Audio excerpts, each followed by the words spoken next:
Calfeutrés pendant plus de 3 heures à l'intérieur du musée, les touristes, certains accompagnés de leurs enfants, peuvent enfin être évacués, encore bouleversés par ce qu'ils viennent de vivre. Il y a eu plusieurs détonations, donc à chaque fois on était obligé de faire un semblant de faire les morts. D'ailleurs moi-même je me suis badigeonnée de sang pour éviter qu'on me prenne pour quelqu'un de vivant. 2 hommes armés arrivent sur le parking. Sur place, des cars de visiteurs. Ils tirent à l'arme lourde sur l'un de ces véhicules. Certains touristes tombent sous les balles. D'autres, poursuivis par les assaillants, s'enfuient à l'intérieur du musée. À proximité du musée se trouve le Parlement. Ordre est donné aux parlementaires de rester confinés dans le bâtiment. Alors que les tirs se poursuivent au musée, des parlementaires se regroupent. Ensemble, ils chantent l'hymne national tunisien.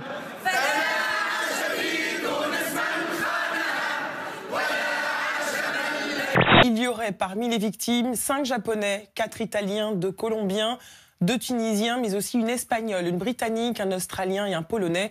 2 terroristes ont été tués. Ils ont été identifiés. Il s'agirait de 2 Tunisiens. L'un d'entre eux était connu des services de police. Voilà, pour ceux qui l'auraient oublié, la menace qui pèse sur le monde. Je suis Charlie devient Je suis Tunisie, Tunisien ou Bardo.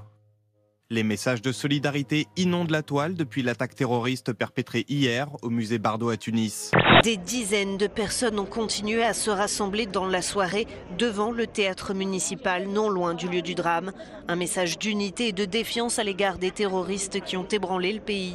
Une scène qui n'est pas sans rappeler la mobilisation française au lendemain des attentats du 7 janvier.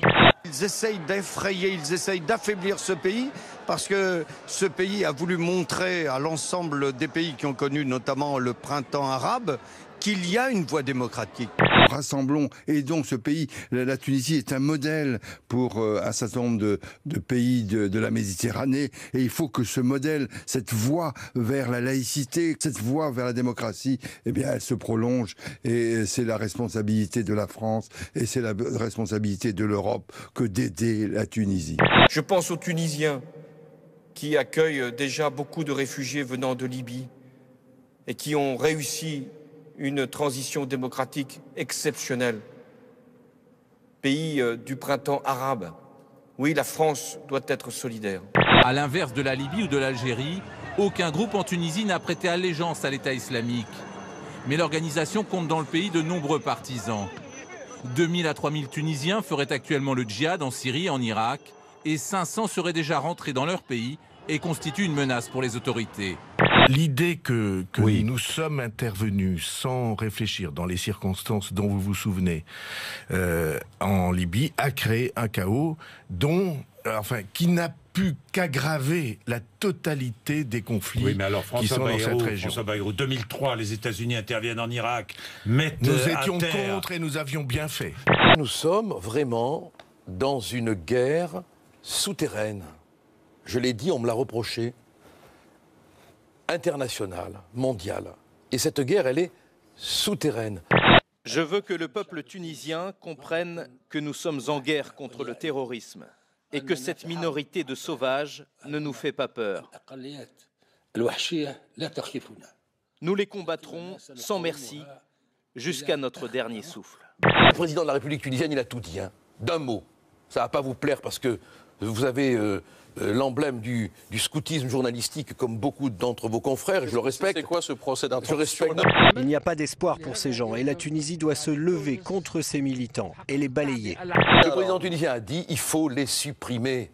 Voilà, il faut les supprimer. C'est une guerre. Il faut qu'on cesse de se payer de mots. Ces querelles sur la cantine, est-ce qu'on sert du porc, pas de porc? Merde, c'est fini tout ça. Manuel Valls dévoile un catalogue de mesures pour lutter contre le terrorisme. Avec d'abord la création de 2680 emplois dans les 3 prochaines années dans l'ensemble des administrations concernées. Il ne s'agit en aucun cas de mettre en œuvre des moyens d'exception ou une surveillance généralisée des citoyens. Le projet de loi prévoit expressément que cette surveillance renforcée concernera les communications des seuls terroristes. Les interceptions de sécurité seront légalisées. Conversations téléphoniques, boîtes mail, réseaux sociaux, les écoutes pourront être archivées pendant 1 mois. Cela démontre bien qu'il n'y aura aucune surveillance de masse. L'utilisation d'appareils permettant de capter toutes les communications dans un périmètre donné sera légalisée. De même que l'obligation pour les acteurs du web de signaler aux autorités des comportements suspects de leurs utilisateurs. On va s'installer dans un état espion. Alors s'il espionne les djihadistes, tant mieux.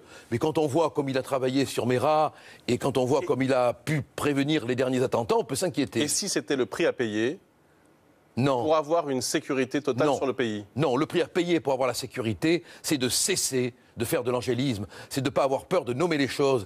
2 morts et une quinzaine de blessés hier soir dans ce pub d'un quartier pauvre de Göteborg, la 2e ville de Suède. 2 hommes cagoulés ont ouvert le feu, ce qui a fait courir des rumeurs sur une attaque terroriste. Mais il s'agit d'un règlement de compte entre bandes rivales.